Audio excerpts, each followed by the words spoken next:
शरणागत जो होता है उसमें ये चार बातें बहुत जोर से जागृत होती है। सबसे पहली बात, निरंतर भगवान का स्मरण छूट नहीं सकता। नींद आई तो सुसुप्ति में चला गया, जरा भी जागृत हुआ तो मंत्र चल रहा है, नाम चल रहा है, चलाना नहीं पड़ता। क्यों? शरणागत है। थोड़े दिन अभ्यास कर लो, ऐसा होने लगेगा। देखो इतने लोग बैठे हैं, आप सो के उठते हो तो आपका पहला चिंतन क्या होता है? क्या मंत्र होता है? भगवान का नाम प्रियालाल आते हैं आपके चिंतन में? क्या आता है चिंतन? पहला चिंतन। अगर पहला चिंतन प्रभु है तो शरणागति पुष्ट हो रही। सो के उठे, चल क्या रहा है? अगर प्रभु नहीं तो अभी शरणागति नहीं। पहला लक्षण। हमें लगता है कि आप लोग अनमोखिए होंगे, आप लोग शरणागत हैं कि आप जब सो के उठे तो आपका मंत्र चल रहा है, नाम चल रहा है, चतुरासी जी का कोई पद चल रहा है, या फिर ये चिंतन चल रहा है, राधा राधा राधा, चलो जल्दी स्नान करके फिर सत्संग में चलना है। फिर ये भागवतिक चिंतन, हमें लगता है कि ये दूसरी कोटि का चिंतन होगा, चलो स्नान करते हैं फिर। ऐसा पहला चिंतन होगा श्री जी का। ऐसा होता है? आप लोग देखिए, ऐसा होता है कि आप सो के उठे, आपका चिंतन श्री जी का चालू है? पक्का? आप लोग देख लीजिए, अगर ऐसा है तो उसका परिणाम निश्चिंतता, निर्भयता, निशोकता निश्चित जागृत हो जाएगी। और उसी का प्रातःकालीन उठने पर चिंतन चलेगा जो शयन के समय गाढ़ चिंतन करते हुए सोया है। ऐसे सुषुप्त के समय बिल्कुल ठीक वही अवस्था।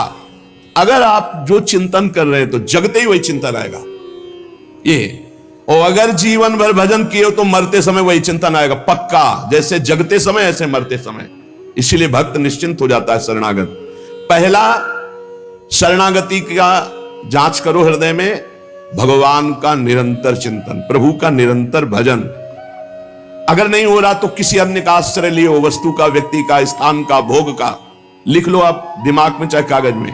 उस आश्रय का मिटिया मेट हुए बिना शरणागति पुष्ट नहीं होगी। आप अगर ईमानदारी से छोड़ दो तो छोड़ दो, नहीं भगवान फिर जो कहते हैं ना कि जो मेरा होता मैं, फिर उनका जो ऑपरेशन होगा वो शायद है कि सह ना पाओ, क्योंकि शरणागत हो छोड़ेंगे नहीं।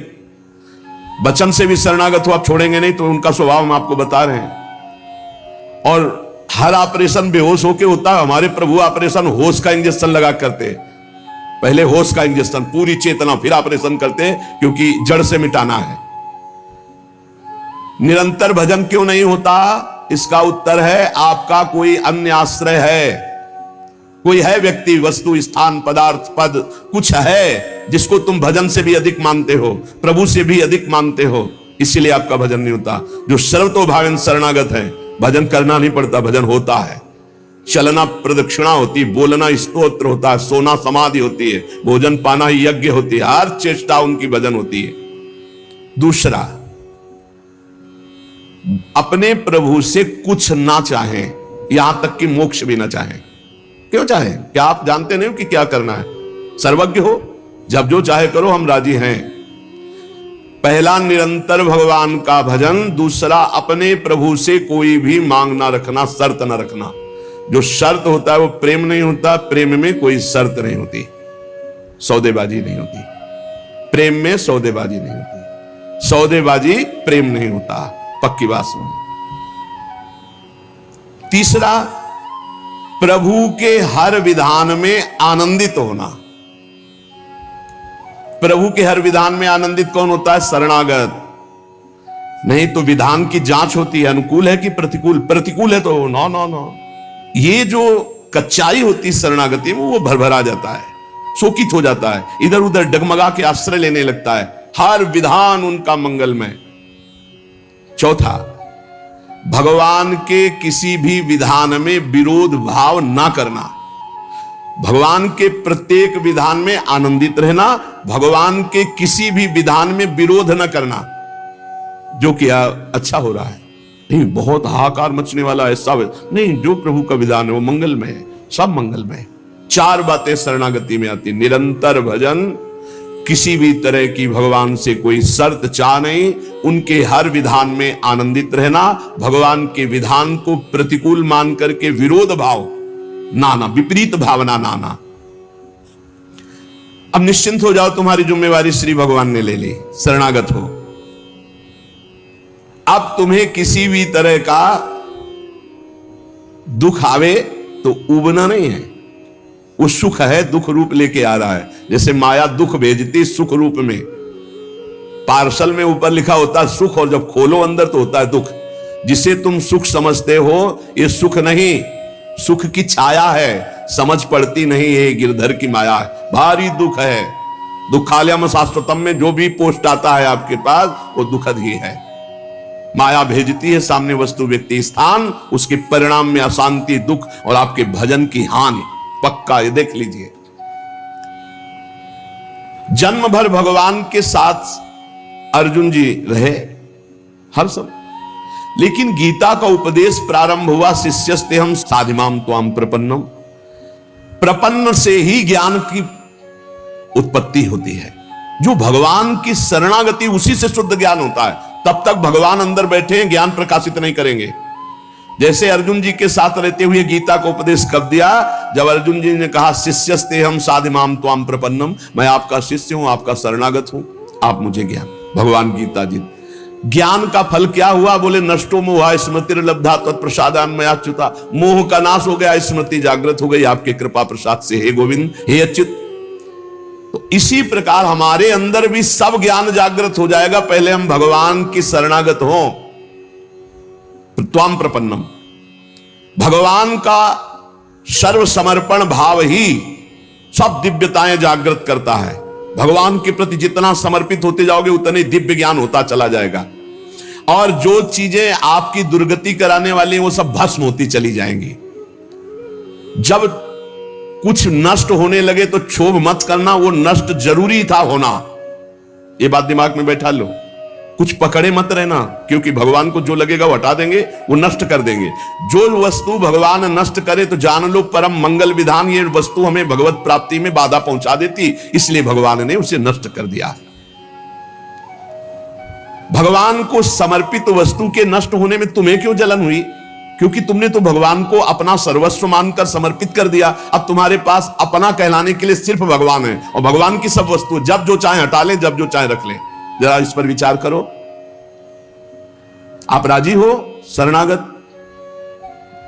आपके पास अपना कहने वाला शब्द केवल भगवान के लिए है, और जो भी कुछ आपके पास है वो सब भगवान का है। वो चाहे अभी बुला ले, चाहे वर्षों रखे, चाहे अभी नष्ट कर ले, चाहे और बढ़ा दे। क्या राजी हो इस बात में शरणागति पर? अंदर से देख लो, तुमने तो दे दिया भगवान को, और तुम्हारा था कब, और वो था कौन, तुम्हें पता है? नहीं पता।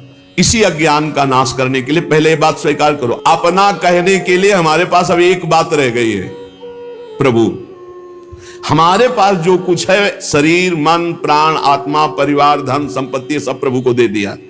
शुभम तभी वास्तिता। अब जब प्रभु को दे दिया तो जब मन आवे तब ले ले। जैसे हम अपने घर की कोई वस्तु किसी को दे दिया, वो कह रहा है रखे रहो, हम ले लेंगे। अब जब कभी वो ले ले तो ईमानदारी से हमको दुख नहीं होना चाहिए, क्योंकि हमने उसको दे दिया। अब आप देख लीजिए, तुम जो भी करते हो वो मेरे को समर्पित कर दो। एक एक बात समझ लो। यहां यत करो से कहा है, ये करो ऐसा नहीं कहा। तुमसे जो भी हो रहा है तुम भगवान को समर्पित करो। पहला काम ये, हम शरण में जा रहे हैं, सर्वधर्मान परित्यज्य।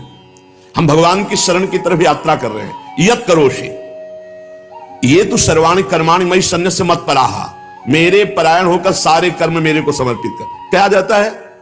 तुम जो कर रहे हो, ऑफिस जा रहे हो, नौकरी कर रहे हो, किसानी कर रहे हो, व्यापार कर रहे हो, 8-10 घंटे जो कर रहे हो उसमें बीच बीच में भगवत स्मरण करो, और पूरे 8 घंटे भगवान को समर्पित कर दो। कितना बढ़िया साधना बन रही।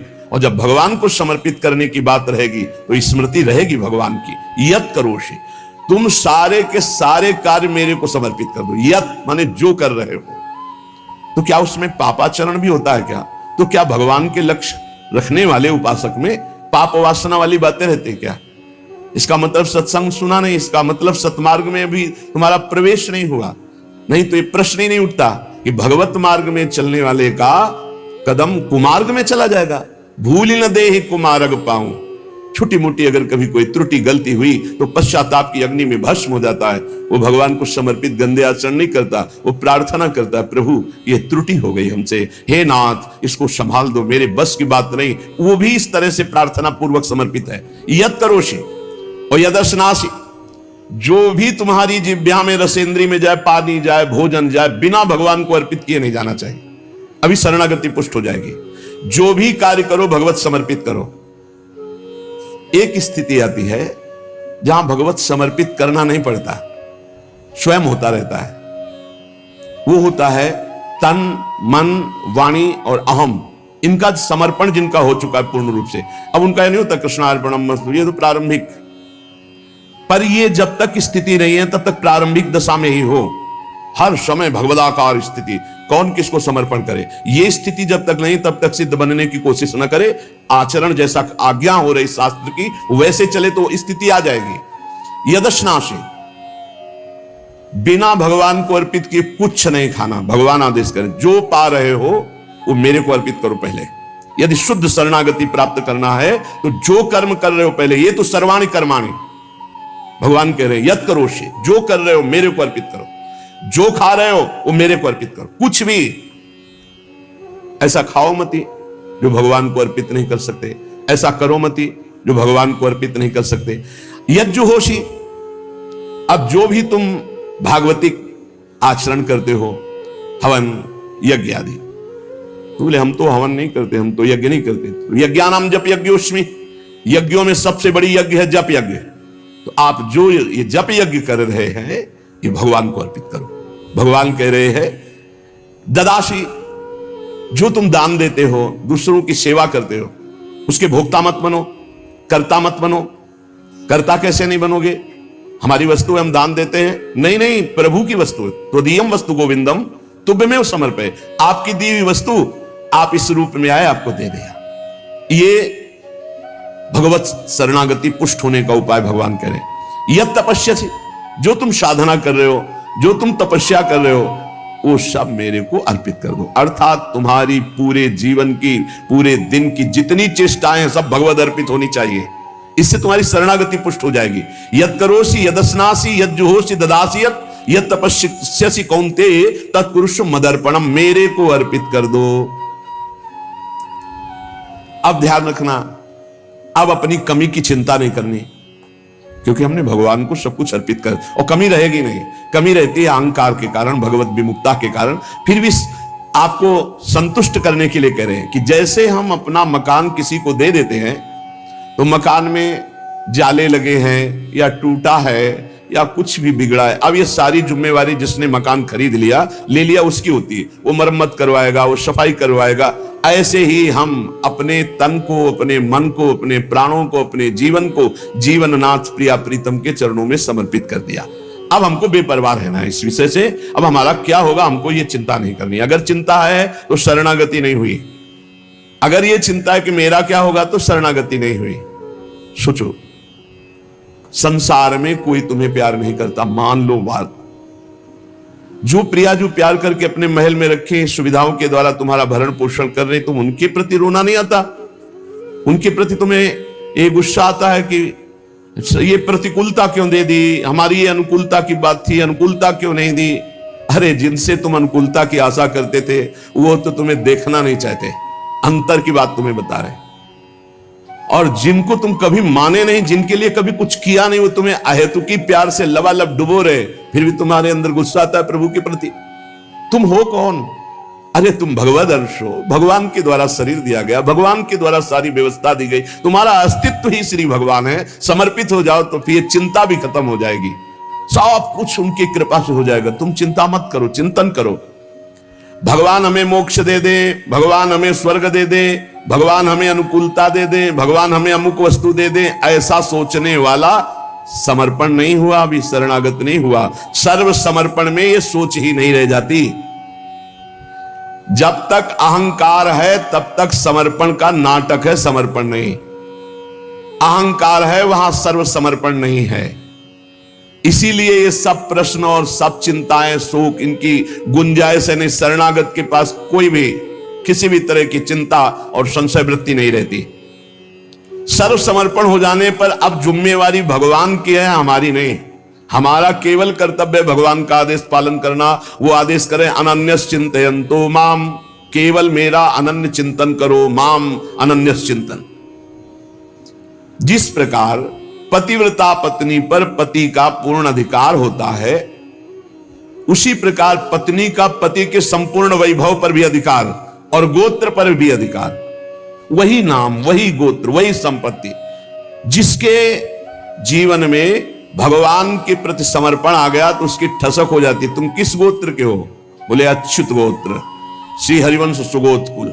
जो अपनी महिमा से कभी च्युत नहीं होते, उन हम भगवान के हैं। अब हमारा गोत्र, हमारी जाति, हमारा कुल भगवान है।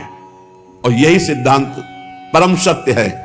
एक माई आके बहुत रोई और कही जिंदगी हो गई, नौ दुर्गा पूरी रहती थी, रोज शंकर जी को जल चढ़ाती और रोती जा रही थी। और मतलब हो सकता है 65 वर्ष की, हमारे पति को ले लिया, हमारी पूरी श्रद्धा नष्ट हो गई, जीवन भर व्रत। शरणागति को समझो भाई, बहुत आनंद आ जाएगा आपके पास। अगर आप भगवत मार्ग में चल रहे हैं, शरणागत हैं, तो आपके पास अपना कहने के लिए अब कुछ नहीं बचा, वो केवल श्री भगवान है। मेरे तो गिरधर गोपाल, दूसरों न कोई। अब दूसरी जो कुछ भी है वस्तु, व्यक्ति, स्थान, वो गोविंद का है। जब चाहे गोविंद ले ले, जब चाहे बढ़ा दे, जब चाहे घटा दे, जब चाहे नष्ट कर दे। तुम्हें दुख नहीं होना चाहिए। अगर दुख होता है तो अभी शरणागत नहीं हो। कितनी ऊंची स्थिति शरणागत की है। अब जो जीवन में प्रभु का शरणागत है, उसका पहला लक्षण कि निरंतर स्मरण करता है, तो अंत काल में भगवान का स्मरण होगा। अभी आपको बताया, जो रात्रि में सोते समय स्मरण करता है, उसका परिणाम जागते समय वही स्मरण। जो जीवन भर स्मरण करता है, तो अंतिम समय भगवत स्मरण होता है। और भगवान का वचन है, अंत काले च मामेव स्मरन मुक्त्वा कलेवरम यह प्रयात समद्भावम याति नास्त्यत्र संशयः। जो जीवन भर भजन करता है, उसका अंतिम समय भजन भगवान करवाते हैं, क्योंकि बड़ी दुखद स्थिति होती है। उस समय जब भगवत स्मरण करते हुए शरीर त्यागता है, तो वो सीधे भगवान को प्राप्त हो जाता है। आपको कल चर्चा के प्रारंभ में बताया था, गीता वाटिका में अग्निकांड हुआ था। बड़ा भयावना था, इतना भयावना था कि सब अर्धरात्रि में सो रहे हैं और 20 फूस की झोपड़ी बनी हुई थी। अखंड नाम कीर्तन 24 घंटे वाला, सालों। लगभग सब साधक मौनी थे, जो उन कुटियाओं में सो रहे थे, 2-2, 4-4। अल्पाहार, मौन, कोई बिल्कुल फलाहार, सब दिव्य साधना में लगे। और जब आग लगी थी, वस्त्र, ठाकुर जी, पाठ के ग्रंथ, चित्रपट सब जल गए थे, क्योंकि सब उपासक ही थे।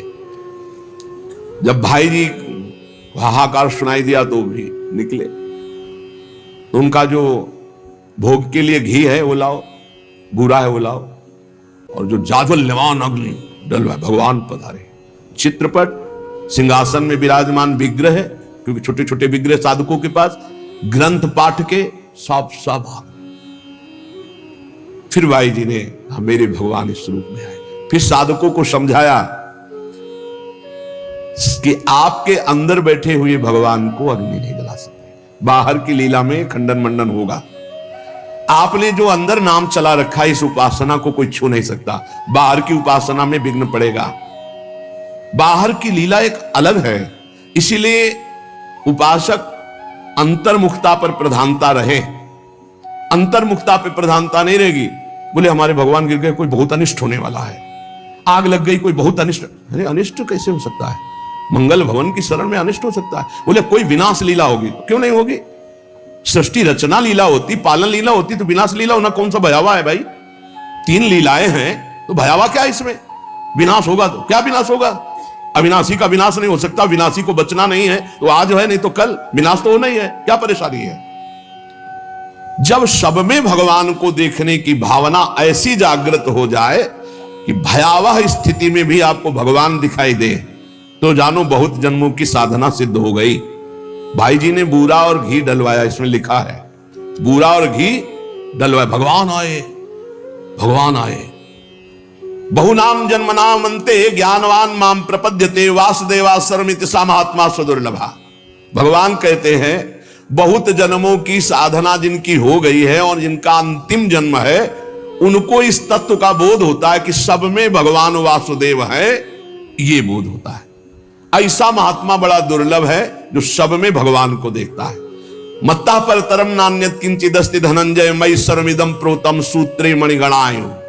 भगवान कहते हैं जैसे सूत की माला में सूत की मणियां, तो मणियां और माला सब कुछ सूत ही है, ऐसे ही भगवान में ये जगत भगवान में है।